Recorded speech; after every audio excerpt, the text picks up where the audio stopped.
The rain began just after sunset. Not a furious storm that rattled the window panes, but a quiet, persistent weeping from the heavens that seemed destined to last forever.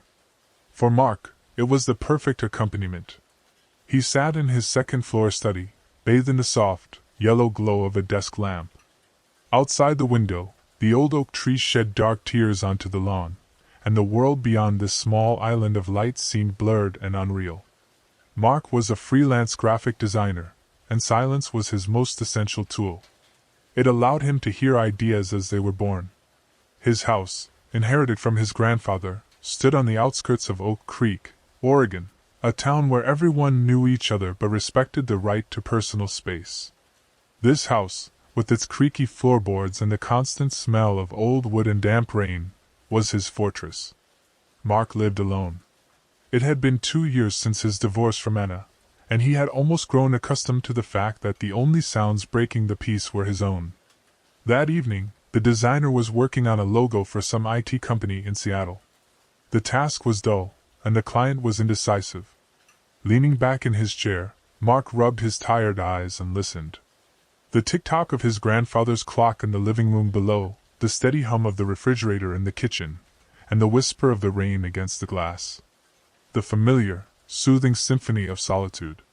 That was why the piercing ring of the landline phone on the first floor sounded like a gunshot.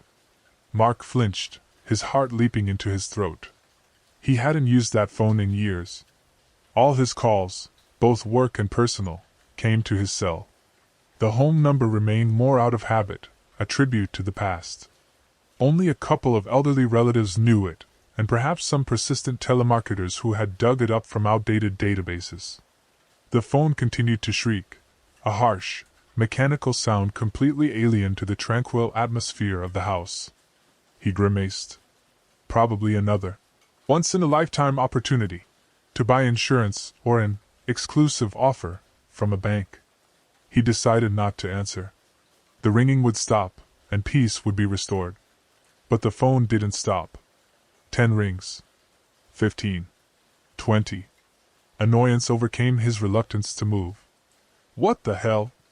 Mark muttered, getting up from his desk. His knees cracked. He descended the creaking staircase into the dimly lit living room. The beige plastic phone on a small table in the corner seemed to vibrate with its own screaming. Mark snatched the receiver. "Hello?" he snapped, harsher than he intended. In response, silence. Not the dead void of a disconnected line, but a silence filled with a presence. There was a faint hiss, a barely perceptible background noise. "Hello?" he repeated, calmer this time. "Who is this?" And then he heard it. The sound was quiet, almost at the edge of hearing. A deep, measured breath in, and a slightly noisier, faintly raspy breath out. Another breath in, and out. Mark froze.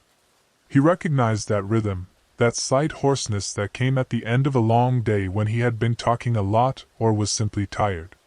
He unconsciously held his own breath to hear better. But the sound on the other end of the line didn't stop. Inhale. Exhale. It was his own breathing. A chill that began at the base of his skull slowly crept down his spine. The absurdity of the situation was so total that his brain refused to process it. It was a prank. Someone had recorded his breathing, and was now playing it back to him over the phone. But who? And more importantly, why? "Very funny," he said into the receiver, trying to keep his voice steady. "Whoever you are, don't you have anything better to do?" In response, the same calm, measured breathing. It didn't change. It didn't quicken with excitement or pause to answer. It simply was. As if Mark were listening to a reflection of his own lungs in some kind of sonic mirror. Pinning the receiver between his shoulder and ear, he turned, peering into the dark windows that overlooked the backyard. Maybe someone was standing out there, in the rain, with a recorder and a microphone pointed at the house. Insane. Absolutely insane. Mark brought the receiver back to his mouth. His own heart was pounding in his chest, and his breathing had become ragged. But on the other end of the line, the same imperturbable, calm rhythm. "Enough," he hissed and slammed the receiver down onto the cradle. The plastic hit plastic with a loud click, severing the strange connection. Silence reigned in the living room once more. But it was different. The former peace had vanished, replaced by a ringing, tense expectation. Now the silence wasn't calming, it was oppressive, forcing him to listen to every rustle. The ticking of the clock sounded like the clatter of bones. The hum of the refrigerator seemed like someone's low growl. And the whisper of the rain outside no longer lulled, it concealed someone's footsteps. Mark stood in the middle of the room, hugging himself, trying to make his heart beat evenly. A prank. A stupid, idiotic prank. Anna? No, that wasn't her style. One of his old friends? Unlikely. None of them would go to such lengths. Walking over to the phone, he looked at the tiny caller ID screen. Usually it would display, unavailable, or a random string of numbers. But now, 11 characters glowed on the screen, sending a fresh wave of goosebumps across his skin. His own phone number. Mark stared at the digits, unable to look away. It was impossible. Technically impossible. He knew there were ways to spoof a number, but like this. Slowly raising his eyes, he looked at his reflection in the dark glass of the window. A pale, frightened face. Behind him, the cozy, familiar living room, which had suddenly become hostile and full of shadows. And at that moment, cutting through the new, hostile silence, the phone rang again. The sharp, demanding sound made him recoil as if struck. This time, the ring didn't just seem annoying. It was sinister, like a siren warning of an inevitable catastrophe. Each ring echoed in his temples, drilling into his brain. Mark stared at the device like a rabbit staring at a snake. The display still showed his number. Don't answer. Just don't answer. The thought was a life raft he clung to desperately. This wasn't happening. It was a glitch, a network error, a hacker attack. If he didn't react, it would stop. It had to stop, right? 5 rings. 10. 15. The phone did not fall silent. Its persistence was inhuman. There were no pauses, no hesitations. Only a relentless, mechanical summons. Mark realized he couldn't take it anymore. The sound was destroying his composure, turning his home into a torture chamber. He had to make it stop. Taking a deep, shaky breath, he stepped forward and snatched the receiver from its cradle again. He didn't say, "Hello?" He just remained silent, pressing the cold plastic to his ear, and listened. Inhale. Exhale. The same rhythm. The same breath. But this time, it seemed louder. Closer. As if the microphone wasn't on the other end of some invisible line, but a few inches from his face. He could almost physically feel that breath, warm, moist, filling the silence in the receiver. An irrational terror seized him. Lowering the receiver, Mark stared at it as if it were a venomous snake. The breathing continued to emanate from the small speaker. Calm, steady, monstrously unperturbed. "What do you want?" he screamed into the empty room. His voice was swallowed by the soft upholstery of the furniture, leaving no trace. And from the receiver, the sound continued. It was both the answer and the absence of one. Mark brought the receiver back to his ear, listening until it hurt. And then, behind the measured rhythm of inhales and exhales, he caught something else. A barely discernible, almost subconscious sound. A quiet click. Then another. Click. Click. He racked his brain, trying to identify the sound. It was familiar. Where could he have heard it? Click. And then it hit him. It was the sound the arm of his favorite chair in his study upstairs made when a heavy elbow rested on it. Old wood, dried out by time, protesting quietly under the weight. The blood drained from his face. He was standing in the living room on the first floor. His study, his chair, on the second.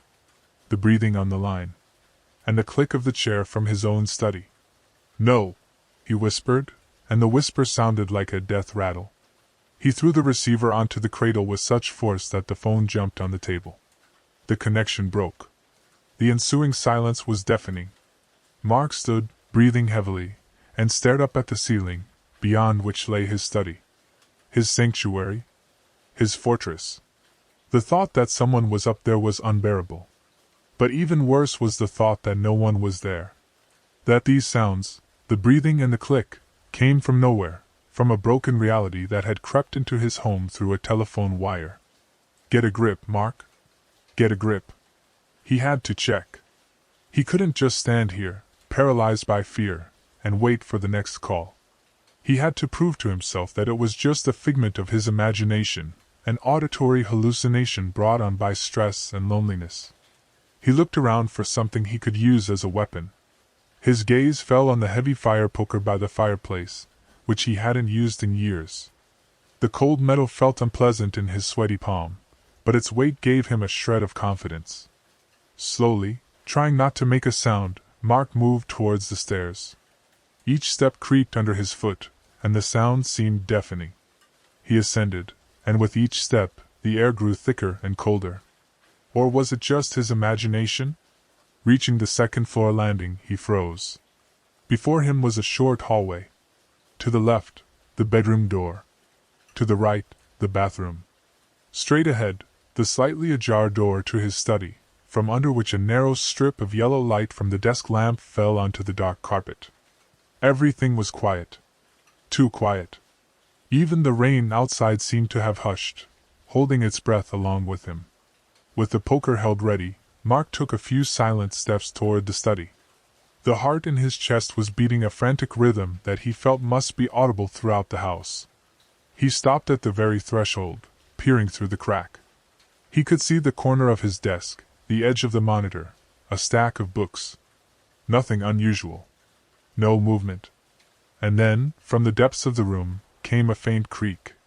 Not a click, like on the phone, but a long, drawn-out creak, as if someone were slowly turning in his old office chair. Mark froze, turning into a pillar of salt. He was here.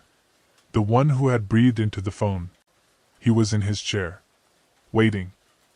Time stretched, turning into a thick, viscous molasses. Seconds lasted like minutes. Each heartbeat echoed in his ears like the beat of a funeral drum.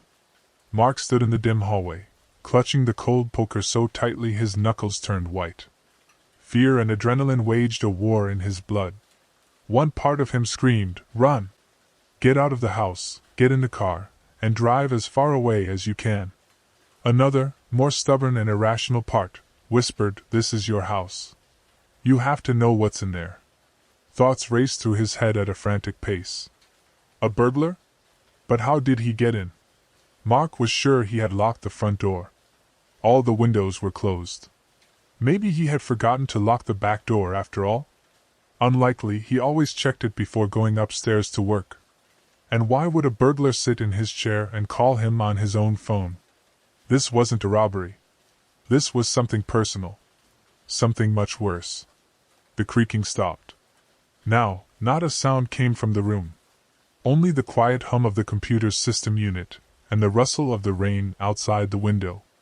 The anticipation was unbearable.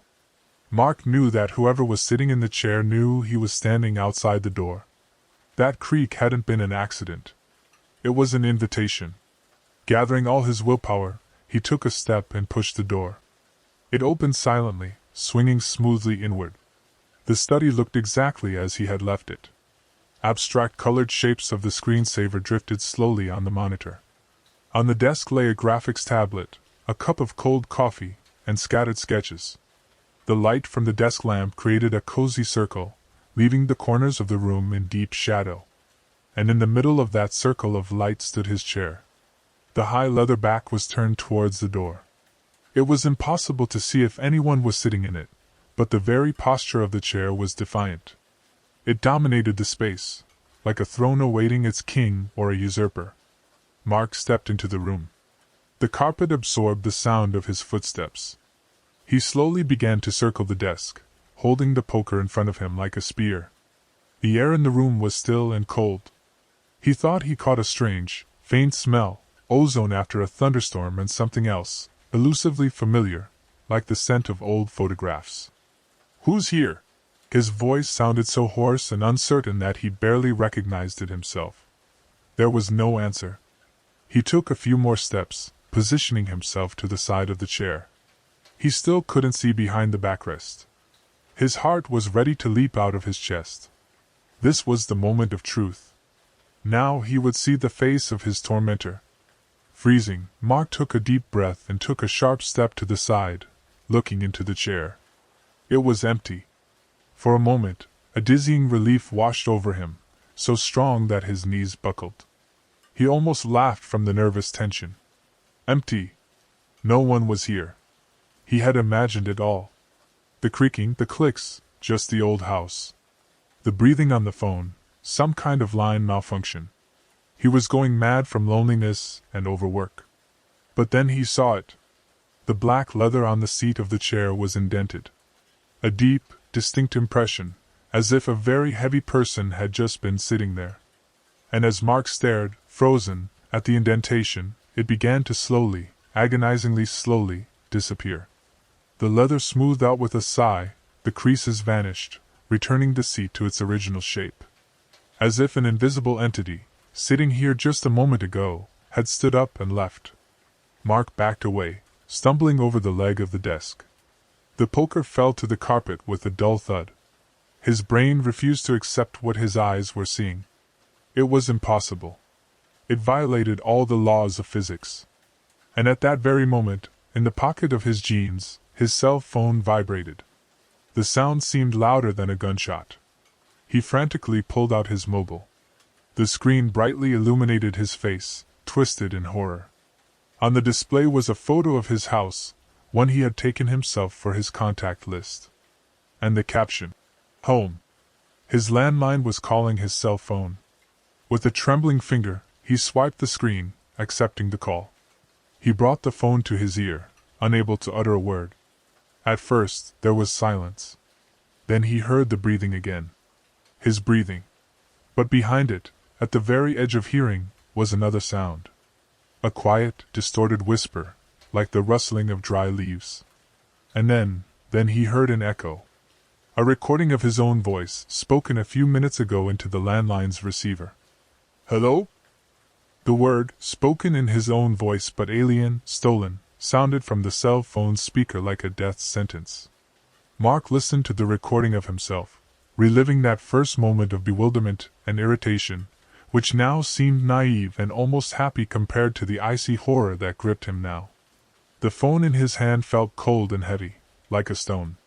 The connection to the outside world had turned into a weapon aimed against him. The recording continued. "Who is this?" his recorded voice asked. And then, after a pause, another fragment, torn from context. "Very funny. This creature wasn't just present in his house. It was playing with him. Eavesdropping, recording, and now, like a sadistic director, editing the tape of his fear to play back to him." The realization of this was worse than the indentation in the chair or the creak in the empty room. It implied intelligence. A cruel, twisted intelligence. Mark furiously pressed the end call button. The sound in the speaker cut off. He shoved the phone into his pocket as if it might bite him. Silence returned, but now it was soaked in mockery. Run. This single thought pushed out all others. He no longer tried to analyze anything, no longer sought logical explanations. His house, his fortress, had become a trap, and he had to get out of it before it snapped shut for good. He turned and bolted from the study. He didn't look at the smoothing chair, didn't search for the source of the invisible presence. He just ran. Down the stairs, taking 2 steps at a time, nearly losing his balance on the turn. He landed in the living room, his feet thudding heavily on the old parquet floor. To the front door. That was his only instinctive impulse. Rushing to the door, Mark's fingers grabbed the brass knob of the deadbolt. He always locked it at night. Now the bolt seemed stiff, unyielding. Adrenaline gave him strength. He yanked the knob, and the heavy metal rod slid out of its slot with a loud click. He pulled the door handle. Nothing. The door didn't budge an inch. He pulled again, harder, throwing his whole body against it. It stood as if it were part of the wall, as if it had been sealed with concrete. "No, no, no," he muttered, his voice breaking. Dropping to his knees, Mark checked the gap under the door. No obstructions. He looked at the lock. It was open. The door should have opened. Panic began to turn into despair. He jumped up and rushed to the kitchen, to the back door. The same story? He turned the key in the lock, unlatched the deadbolt, but the door remained absolutely immobile. He slammed his shoulder against it, again and again, until it hurt, but it was all in vain. It was like trying to move a mountain. He was locked in. Locked inside his own house with something that could become invisible, control electronics, and seal the exits. Breathing heavily, he stepped back from the door and leaned against the kitchen table, scanning the room with wild eyes. What now? Break a window? Yes. That was a way out. Grabbing a heavy cast-iron skillet from the table, he ran to the window overlooking the backyard, swung, and froze.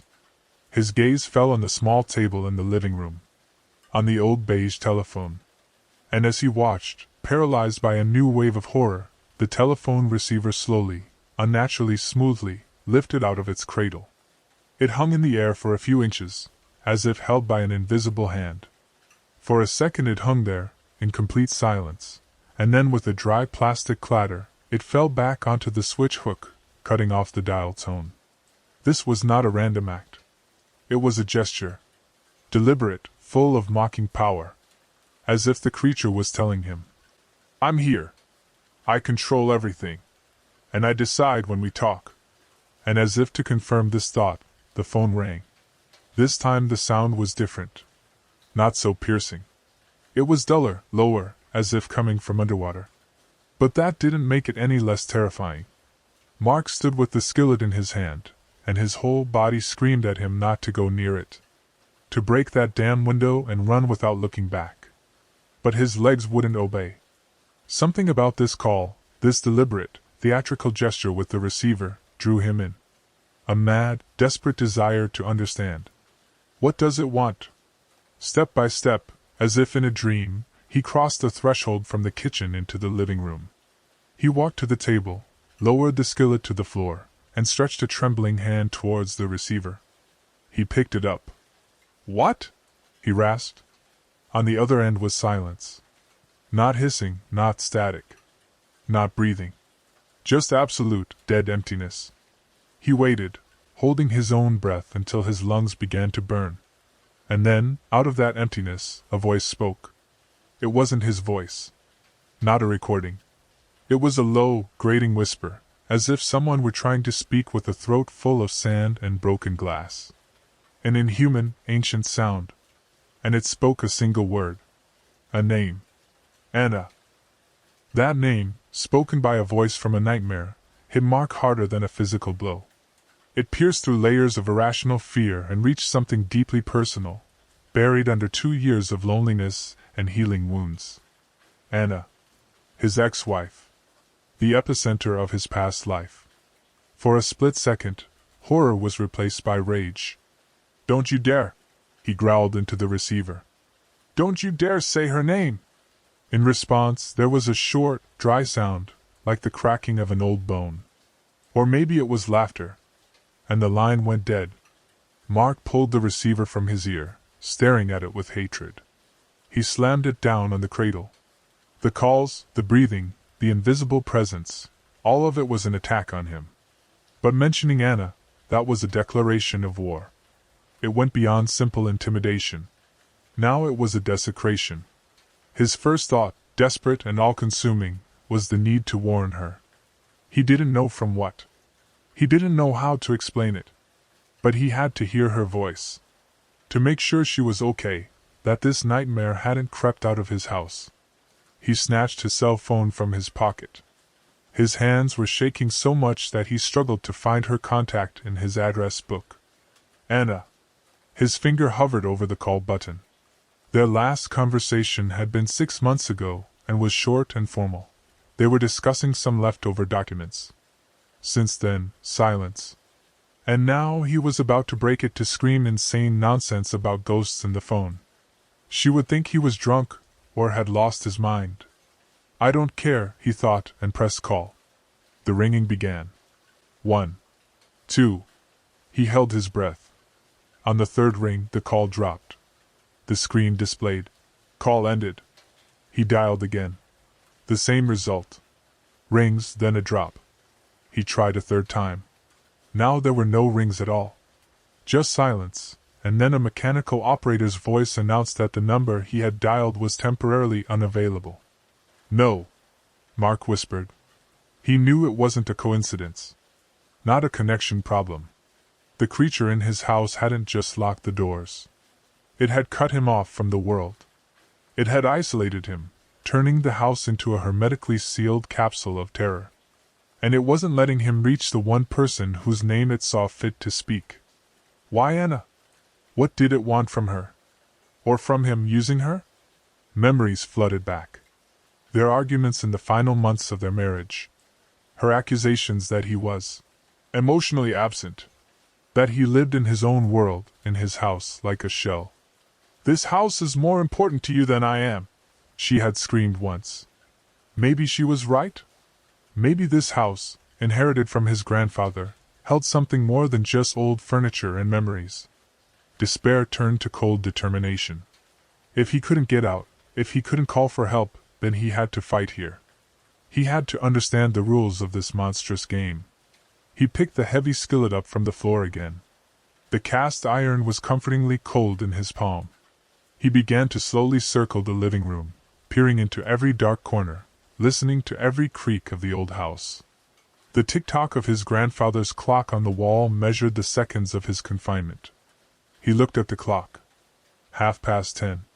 This whole nightmare had lasted less than an hour. It felt like an eternity. His gaze swept over the mantelpiece. Several framed photographs stood there. His parents. Him with friends in college. And one that he could never bring himself to put away. A wedding photograph. Him and Anna. They were standing under a blossoming apple tree, looking ridiculously young and happy. He moved closer to pick it up, and froze. Something was wrong. He reached out and took the frame. Dust on the glass, which he always forgot to wipe. The familiar silver frame. His own smiling face in the picture. He looked at his 25-year-old self, full of hope, and felt his blood run cold. He was alone in the photograph. The space next to him, where Anna should have been standing in a white dress, wasn't just empty. It wasn't a Photoshop job. It was erased. The space where she had been retained the shape of her figure, a blurry outline of her dress and veil, but she herself was gone. As if she had been neatly cut out of the very fabric of reality, leaving only a ghostly trace, a human-shaped void. Mark dropped the frame. The glass shattered on the stone hearth with a crack. He staggered back, staring at the mutilated memory. It was a message. Clear, merciless, and perfectly understandable. The creature didn't just know Anna's name. It was erasing her. Shards of glass crunched under his boot as he took another step back. He stared at the desecrated photograph lying on the floor, his mind desperately trying to find some grain of rationality. A faded spot. A chemical reaction. A printing defect that had appeared over time. Any explanation was better than what he was being forced to believe. But he knew he was deceiving himself. He had seen that spot in the photo 1,000 times. Anna had been there. Her smile, her eyes, the freckles on her nose that he loved so much. Now there was only a void in the shape of his wife. A panicked impulse drove him to act. He rushed to the bookshelf in the corner of the living room. On the bottom shelf, in a large leather album, were the rest of their wedding photos. His fingers trembled as he pulled out the heavy volume. He threw it onto the coffee table and ripped it open. The first page. He and Anna cutting the cake. Or rather, he was standing alone with a knife over the multi-tiered confection, smiling awkwardly into nothingness. The next one. He was dancing. Alone. His arms embracing an invisible partner. Page after page, the same nightmarish scene unfolded. Anna had vanished from everywhere. In every photograph where they should have been together, he was alone, frozen in strange, meaningless poses, holding a void by the hand, kissing the air, looking lovingly at a ghostly silhouette that only his memories could see. And worst of all, the memories themselves were beginning to fade. He tried with all his might to hold her face in his mind. Her clear blue eyes, the stubborn lock of dark hair that always escaped her hairdo, the mole above her upper lip. But the image was blurring, losing its clarity, like an old watercolor in the rain. He remembered that he loved her, remembered her name, remembered the facts of their life together. But her essence, her living presence in his memory, was disappearing. The creature in his house wasn't just devouring her images. It was devouring her very being from his past. "No!" he screamed into the ringing silence.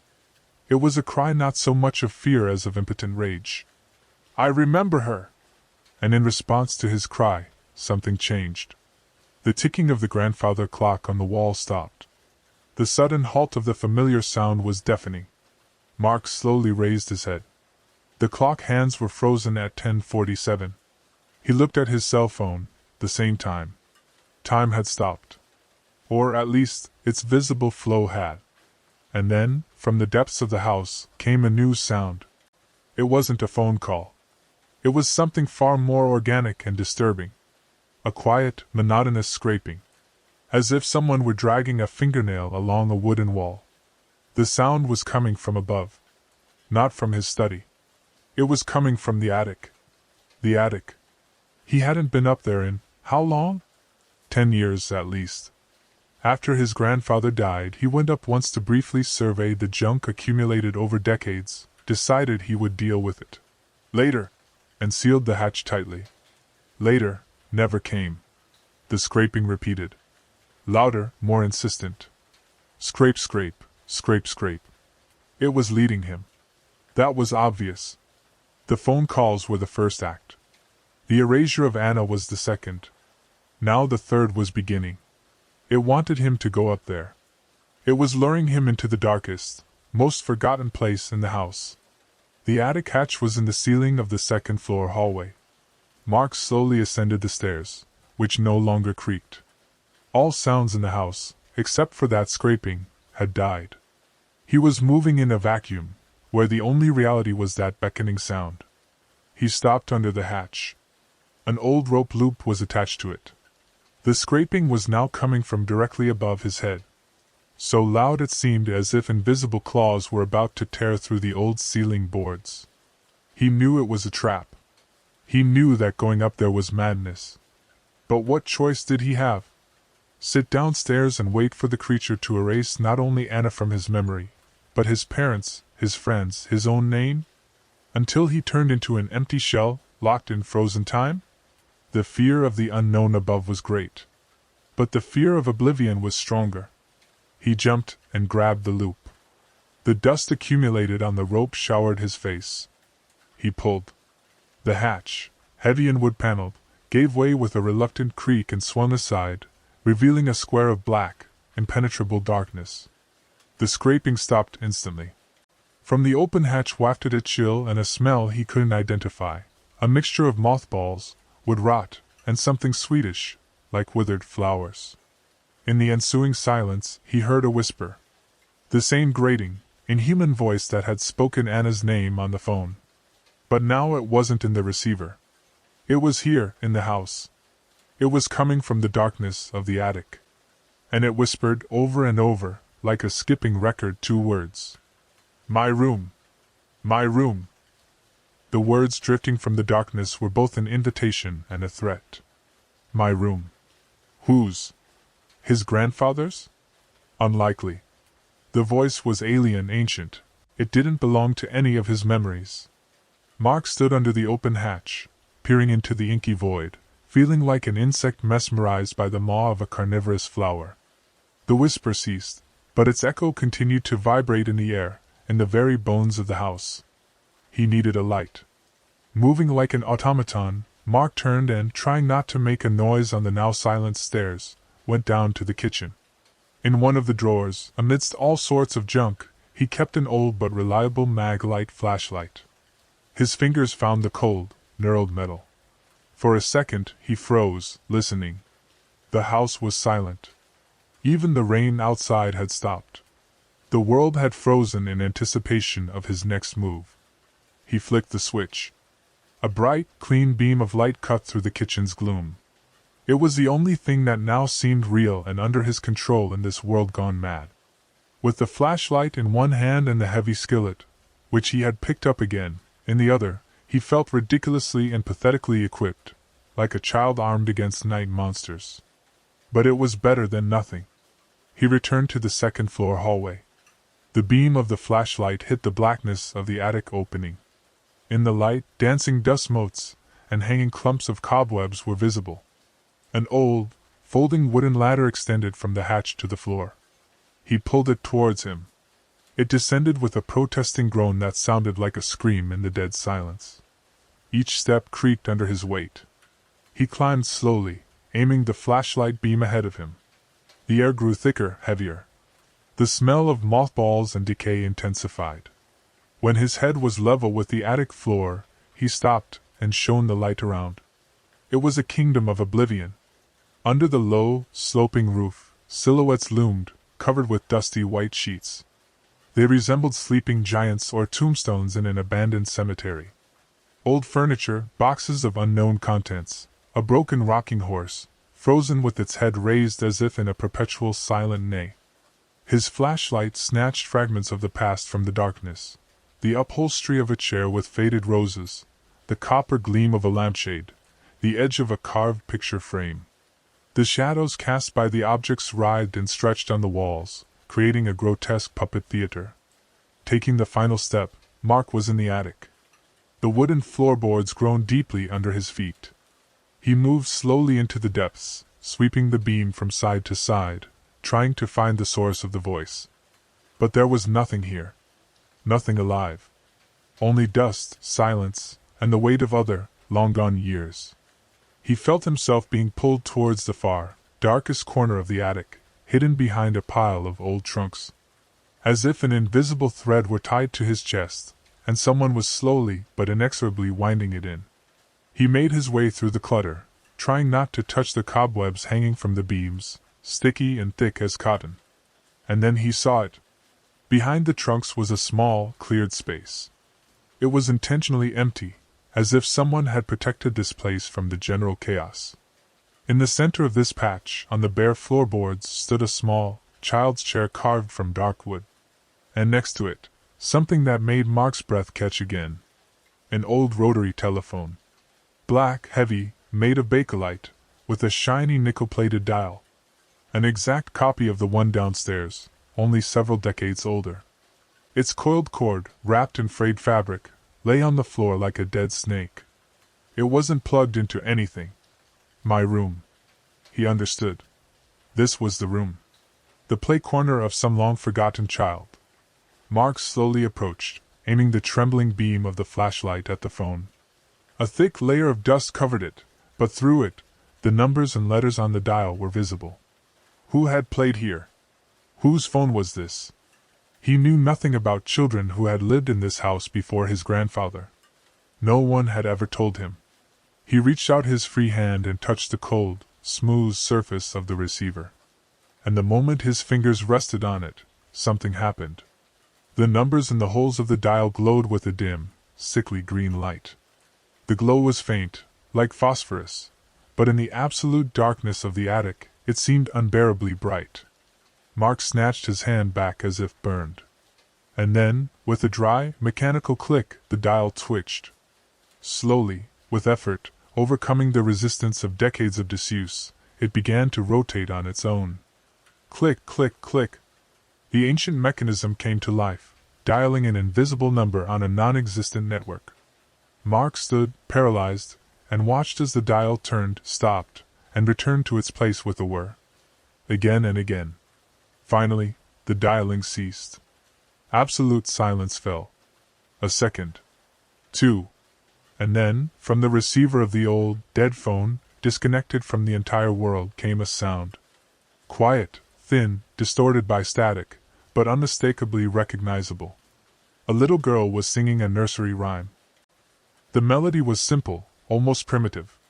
A few repeating notes that any child could have made up. But there was no joy in it.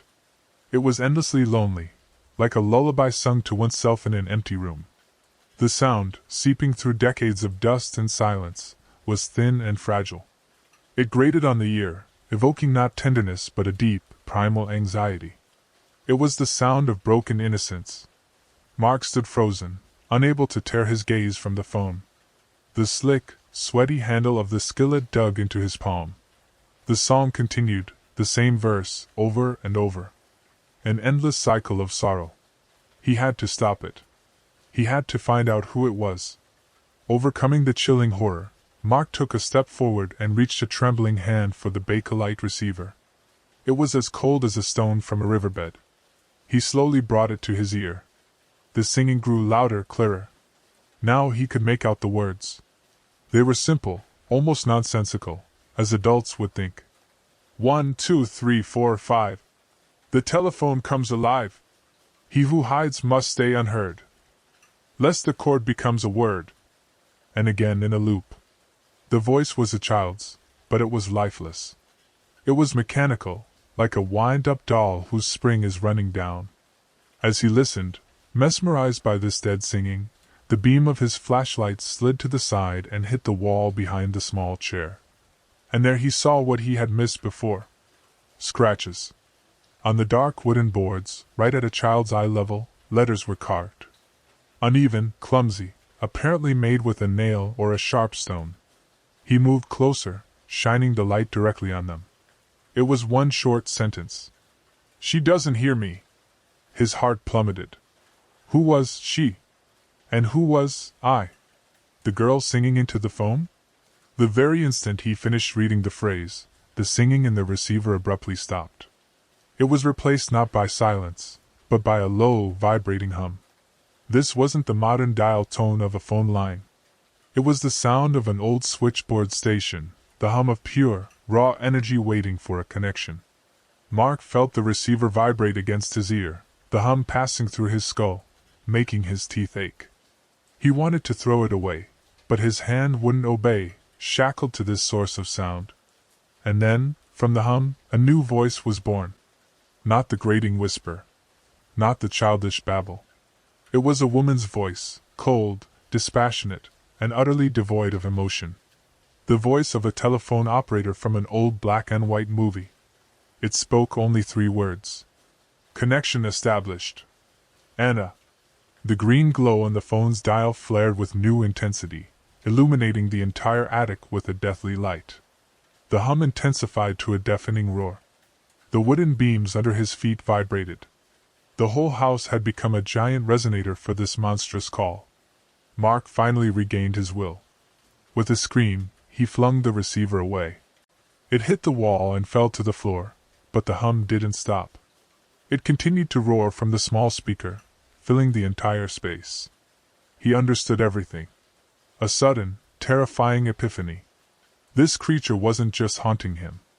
It was using him. Using his house. This old house with its tangled history wasn't just the setting. It was the apparatus. A switchboard. And Mark, without knowing it, had been the operator. Every time he answered a call, he completed a circuit. He gave permission. And now, by picking up this last, damned receiver, he had finalized the connection. He had transferred the call. A call for Anna. Seized by panic, he turned and rushed towards the attic exit. He didn't care about the locked doors, about the frozen time. He had to run. He jumped down the last few steps of the ladder, landing painfully on his foot. He wanted to dash downstairs, but something made him turn and cast one last glance at the attic. In the beam of his flashlight, which he still hadn't dropped, he saw the rocking horse. It was no longer still. Slowly, with a creak that cut through the roar from the phone, it began to rock. Forward, back. Forward, back.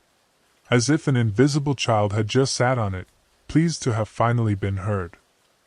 A scream stuck in Mark's throat, swallowed by the deafening roar from the attic. The sound was no longer just a sound, it had become a physical force, pressing down on him, vibrating in his bones, making the very air thick and difficult to breathe. And through it all, the soft, rhythmic creak of the rocking horse played a mad counterpoint. A child's toy, moving in the darkness, rocking back and forth with a terrifying cheerfulness that mocked his horror. He tore his gaze from the scene and stumbling, backed away, nearly falling down the stairs. The only instinct left was to flee.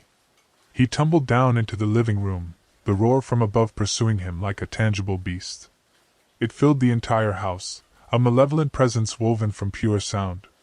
He didn't waste time on the doors. He knew they wouldn't open. The windows.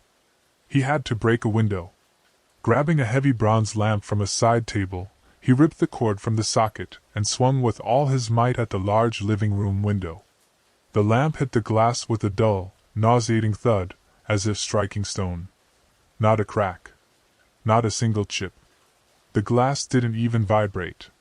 He struck again and again, breathing in ragged, desperate sobs. The lamp's metal base began to deform, but the window remained unscathed, reflecting his distorted, panicked face. It was impossible. The house was sealed like a tomb. And then, through the cacophony, another sound broke through. It was the piercing, insistent ring of the modern beige telephone on the table. How could he even hear it over the roar from the attic? But he did. The ring cut through the noise with an unnatural clarity, sharp and cold. Mark stared at the phone, his mind in turmoil. What now? Another call from himself? Another mockery? But this felt different. The roar from the attic, the unbreakable windows, the ringing phone downstairs, it was all connected. This wasn't a series of separate events, but a single, orchestrated attack. And the final piece was Anna. Connection established. This call, was it for him, or was it part of her call? He had to stop it. He couldn't escape the house, but maybe he could break the connection. The thought was insane, born of pure desperation, but it was all he had. He had to answer. He had to get inside this call and tear it apart. Mark lunged for the ringing phone. His hand trembled as he reached for the receiver. This wasn't about saving himself anymore. It was about saving Anna from the hell he had just unleashed upon her. He snatched the receiver. "Leave her alone!" he screamed into it, his voice torn. For a moment, there was nothing. The roar from the attic seemed to recede slightly, as if the house itself were listening. And then he heard a voice. It wasn't the grating whisper, not the dead operator's voice, not the singing child. It was Anna. And she was screaming. "Mark? Mark, is that you? Oh my God, make it stop! Please, just make it stop!" Her voice was thin and distant, distorted by static and pure terror. He could hear her ragged breathing, the sound of her crying. "Anna? Anna, it's me. Are you okay? What's happening?" he yelled, pressing the receiver to his ears so hard it hurt. "What do I make stop?" he yelled back. Her terrified sobs were the only answer for a few seconds. "The breathing. It's right here. In my ear. I can feel it on my neck. How are you doing this? I hang up, but it keeps calling. The phone won't stop ringing." He froze. His blood turned to ice. She wasn't talking to him. She was talking about him. About the breathing. His breathing. The call he had first received, she was receiving now. He had passed it on. He was the contagion. "Anna, listen to me," he pleaded, his voice trembling. "It's not me. I'm trapped. Something in my house, it's using my phone line." "What are you talking about?" she cried, her voice full of confusion and fear. "What is that noise? Is that singing?" "Singing?" Mark strained to hear. Through the roar, which was now growing louder again, he couldn't hear any singing. But she could. On her end of the line, she could hear the little girl. "Anna, you need to get out of your apartment. Right now. Call the police." "I can't," she shrieked, and a new sound joined her voice, a desperate scraping. "The door, it won't open, Mark. It's jammed. And the window. Oh God, the window." Her voice broke off with a strangled gasp. "Anna? Anna, what about the window?" he screamed. There was a long, terrifying silence, broken only by her quiet, panicked sobs. Then she spoke, her voice barely audible, a thread of sound stretched to its limit. "There's a face," she whispered. "Mark, there's a little girl's face in my window. She's just floating there. And she's writing something on the glass? With her fingernail. What is she writing, Anna? He begged, his knuckles turning white as he gripped the phone. What does it say? Anna's breathing hitched. He heard a soft, broken sound, a sob of complete despair and disbelief. It says, she whispered, he doesn't hear me.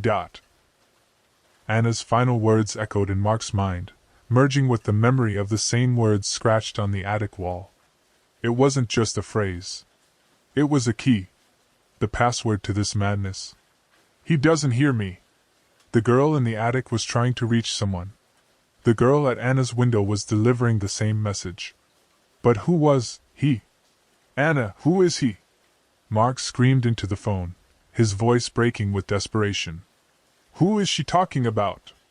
The response was not Anna's voice, but a piercing shriek, full of pain and terror. Then a sound that made Mark's blood run cold, the chime of shattering glass. Not a loud crash, as from a thrown rock, but a quiet, melodic chime, as if the glass hadn't shattered but dissolved, showering onto the floor in 1,000 musical fragments. She's inside, Anna whispered. Her voice was dead, devoid of all hope. She's in the room, Mark. And then the line went dead. There was no click. No short beeps. The sound simply vanished, replaced by an absolute, impenetrable silence that was worse than any scream. He was alone. And in that same instant, the deafening roar from the attic ceased. The rocking horse froze. The vibration that had shaken the house disappeared. Everything stopped. The silence that followed was not just the absence of sound. It was the silence of completion. The silence of a predator that has caught its prey and is now slowly turning to the next. Mark dropped the receiver. It hit the carpet with a dull thud. He had killed her. He hadn't pulled a trigger, hadn't held a knife, but he had killed her as surely as if he had. He was the operator. He had established the connection. He had opened the door for it. The guilt was so overwhelming that for a moment it even displaced his fear. He sank to his knees in the middle of the living room, clutching his head in his hands. What now? Had it gotten what it wanted? Would it leave him alone? No. He knew this wasn't the end. This was just the next stage. It had erased Anna from the photographs, from his memories, and now it had erased her from the world. And it was all connected to the house. To this damned switchboard. He had to understand. He could no longer be a passive victim. He had to know what he was facing. His gaze darted around the room, searching for an answer, a clue, anything. It landed on the old, massive secretary desk made of dark oak that had belonged to his grandfather. Mark almost never used it, storing only old bills and unnecessary papers there. His grandfather had been a quiet, withdrawn man, obsessed with his hobby, amateur radio. He would spend hours in the basement, which he had converted into his workshop, listening to the airwaves, trying to catch distant voices in the crackle of static. Mark had always considered it a harmless eccentricity. Now it seemed sinister. He crawled to the secretary and began pulling out the drawers. Dusty folders, yellowed newspaper clippings, old receipts. All wrong. He yanked the drawers one by one, his movements becoming more and more frantic. In the bottom drawer, under a stack of old maps, his fingers brushed against something hard. It was a small, leather-bound diary, tied with a frayed string. With a sinking heart, he untied the knot and opened it. On the first page, in his grandfather's calligraphic handwriting, was written, "Observation log. Not for prying eyes." His hands trembled as he flipped through the pages, filled with dates, notes about frequencies, atmospheric conditions, and strange, seemingly disconnected phrases. October 14th, 1978. I hear her again. Calling for her mother. The signal is very weak, coming through line 3. November 3rd, 1978. The interference is getting stronger. Another voice. Low. Demanding a connection. I don't answer.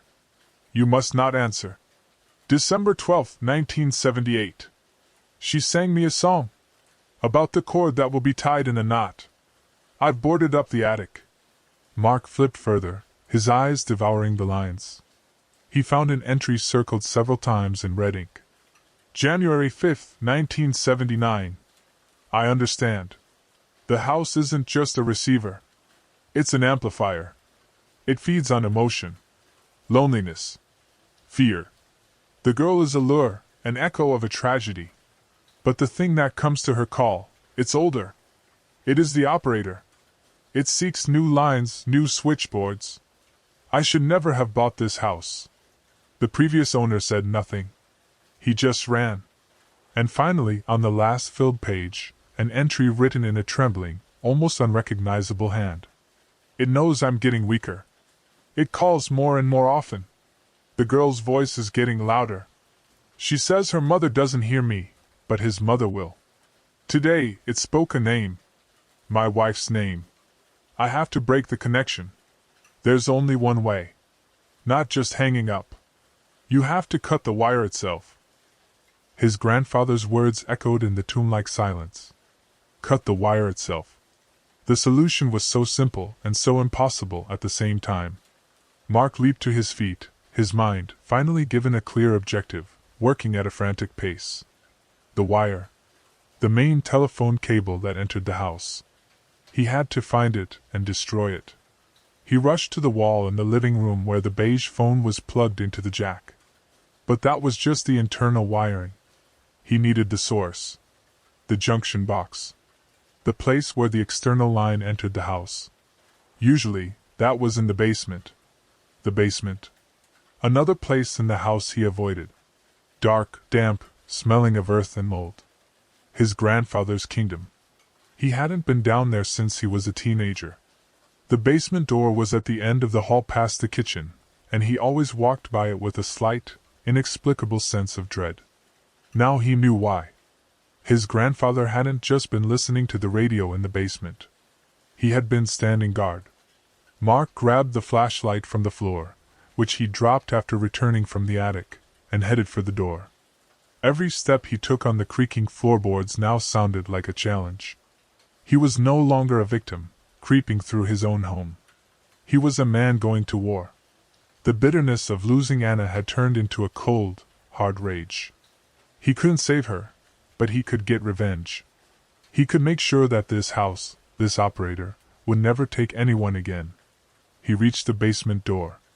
Old, painted a dark green, with a heavy iron latch instead of a handle.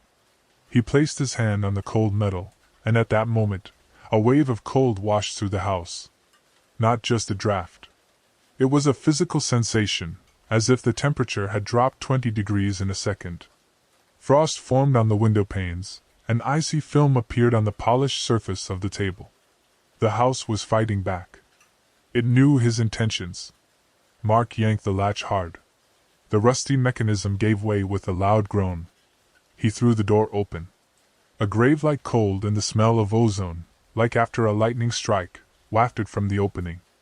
A staircase led down into impenetrable darkness. He aimed the flashlight beam into the depths. The light caught steep concrete steps covered in a layer of dirt, and cobwebs, thick and gray as a shroud. He took the first step down, and at that very instant, behind him, in the living room, the phone rang again. Mark froze. This ring was different. Not sharp and demanding like before. It was soft, almost melodic. As if an old friend were calling, not a ghost. The temptation was almost unbearable. Maybe this was a chance? Maybe he could talk to Anna again? Tell her he was sorry? It's a trap, flashed through his mind. His grandfather's entry was clear. Do not answer. He ignored the ringing and took another step down. Then another. He was descending into the darkness, and with each step, the melodic ringing of the phone upstairs grew more insistent, more agonizing. Reaching the concrete floor, he shone the light around. The basement was bigger than he remembered. A low ceiling with thick wooden beams, an earthen floor in the far corners, and right in front of him, his grandfather's radio station. It looked like an altar erected to a mad god. A table cluttered with equipment, an ancient transceiver with dozens of knobs and dials, an oscilloscope, coils of copper wire, soldering irons. The walls were covered with world maps, riddled with notes and lines connecting different points on the globe. And in the center of it all, in the most prominent place, stood another telephone. The exact same black bakelite phone as in the attic. But this one was connected. Its thick black cord disappeared into the wall, towards a junction box from which dozens of other wires spread out like tentacles. There it was. The wire itself. Not just a phone line. This was the center of the whole system. The nerve hub of the switchboard house. The ringing upstairs stopped. Mark held his breath in the ensuing silence. And he heard a quiet hissing. It was coming from the transceiver speaker. The hiss of static, the white noise of the cosmos. But a voice was breaking through it. Barely audible, distorted, but unmistakably recognizable. It was his grandfather's voice. A recording from one of his radio sessions. Over. CQ, this is W7OAK, Whiskey 7 Oak Apple King. Anyone on this frequency? Over. And as Mark listened to this ghostly voice from the past, something scraped on the wall above the desk. He aimed the flashlight beam there. On a wooden board, right above the phone, a new inscription was slowly being carved, all by itself. In unnaturally even block letters. He heard you. That phrase, carved by an unseen hand on old wood, was not just a message. It was a declaration of victory. He heard you. The operator, the faceless entity on the other end of the line, had broken through time, using the echo of his grandfather's voice as a beacon. It wasn't just listening to Mark. It was listening to everyone who had ever spoken in this house. It was an eternal, patient hunter, and the wires and radio waves were its web. Mark staggered back from the desk, his flashlight picking an old workbench out of the darkness, cluttered with tools. Wire cutters, pliers, hammers. He found what he was looking for, a heavy splitting axe, left behind by his grandfather. The wooden handle was smooth and cold. He hefted it in his hand. It was a crude weapon, but it was all he had. He turned to the junction box on the wall. A metal box from which a thick, lead-sheathed cable emerged, the main artery that fed the house its connection to the outside world. A connection that had become a curse. And the moment he raised the axe, the black bakelite phone on the desk began to ring. The sound was deafening, ancient, like the crack of a fissure in the earth's crust. It was not a ring, but a command. It filled the basement, vibrating in the concrete floor, causing dust to shower from the beams. Mark knew that if he answered, it would all be over. This call wasn't meant to scare him. It was an incoming call for the operator itself. He ignored it. He swung the axe over his head, aiming for the spot where the cable entered the wall. Abruptly, the ringing stopped, and the receiver on the phone lifted into the air. It didn't fall this time. It turned smoothly to face him, like an invisible head. And from it, a voice spoke. His own voice. Not a recording, not an echo. It was him. Speaking calmly, rationally, with that light irony he used when trying to convince someone of something. "Don't be hasty, Mark," his voice said from the receiver. "Let's just think about this." Mark froze with the axe raised. Hearing his own, perfectly normal voice in this situation was more terrifying than any scraping or whispering. "Do you really think this will help?" The doppelganger continued. "You'll cut the wire. And then what? You'll be left here. Alone. In the silence. With what you've done. With what happened to Anna." His ex-wife's name, spoken by his own lips, was like a punch to the gut. He lowered the axe. "This isn't a trap, Mark. It's an opportunity. The greatest of opportunities. This house stands at a crossroads of lines. Not telephone lines. Others. The ones that connect now with then. Here with their dot." The receiver swayed slowly in the air, as if nodding.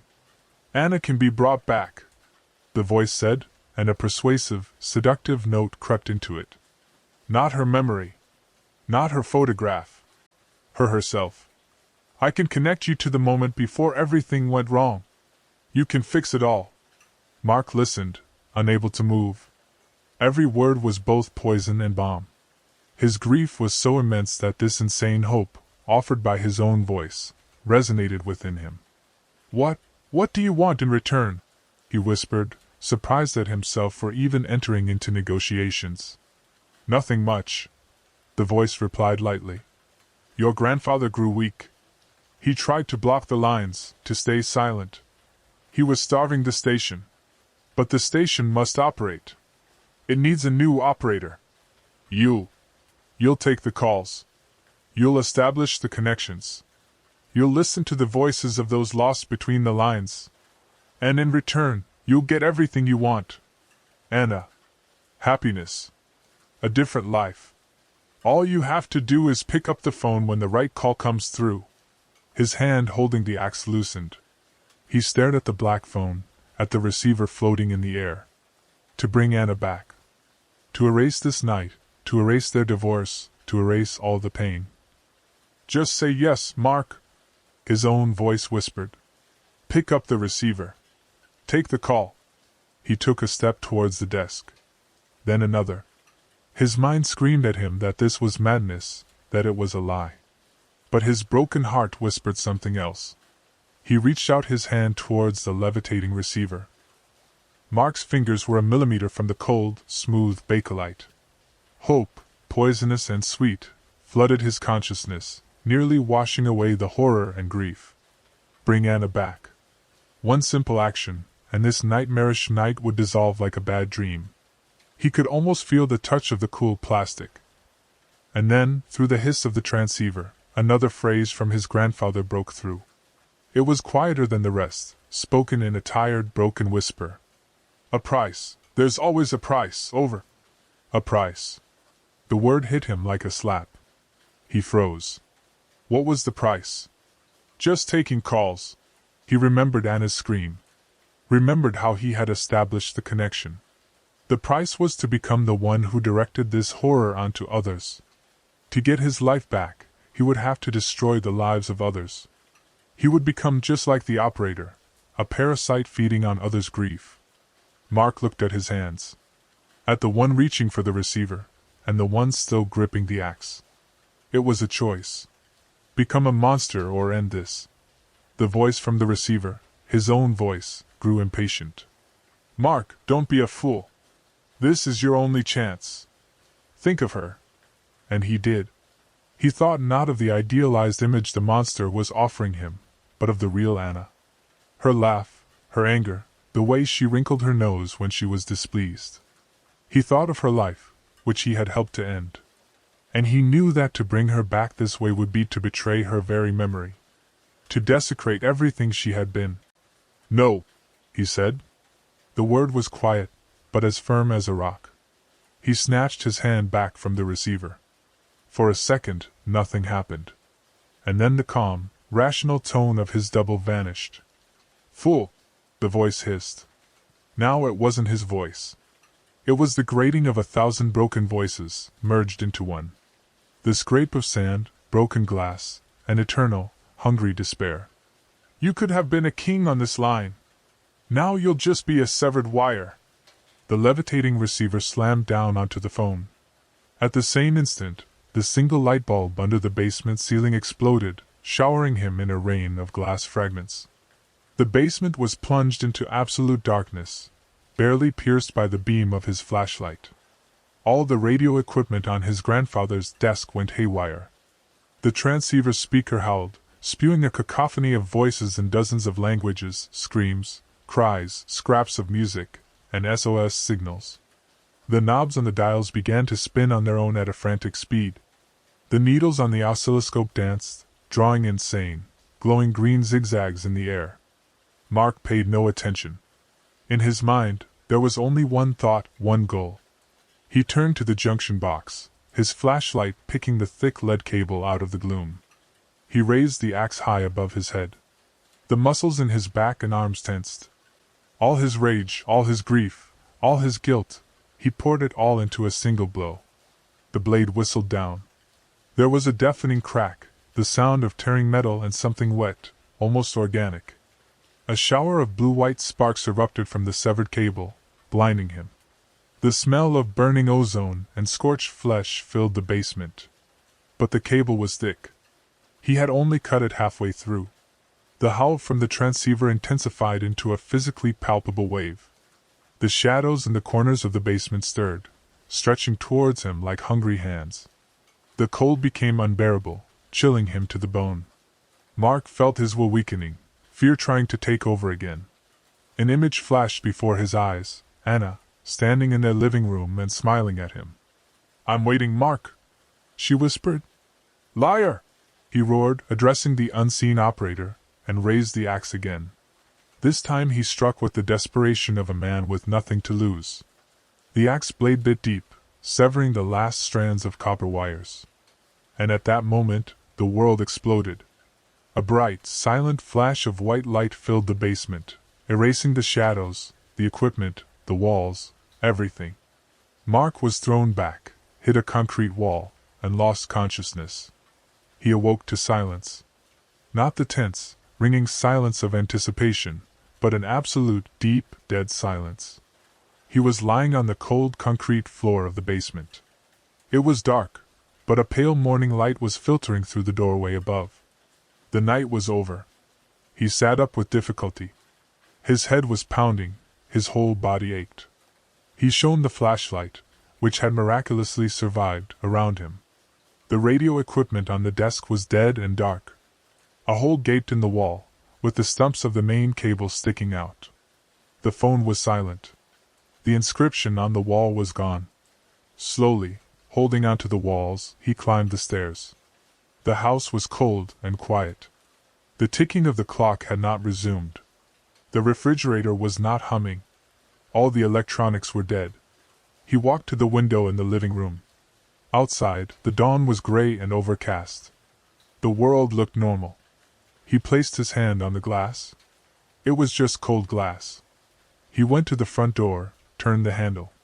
The door opened easily. He stepped out onto the porch and breathed in the damp, rain-scented air. He was free.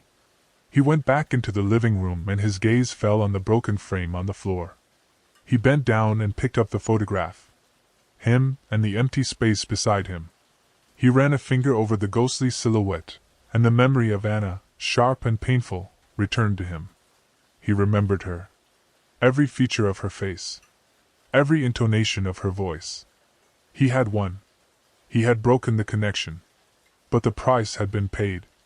He sat down in his old chair, holding the mutilated photograph. The house was silent. For the first time in years, he was truly alone. And the silence, which he had once cherished, was no longer his ally. It had become his sentence. An eternal reminder of the night he answered the call. A reminder of the voices he had heard. And of the one voice he would never hear again. He sat as the morning light slowly filled the room. And he thought he could hear, at the very edge of his hearing, a very, very faint sound. As if on the other end of a severed line, someone had picked up the receiver and was now just listening. Waiting. The silence after the call never truly comes.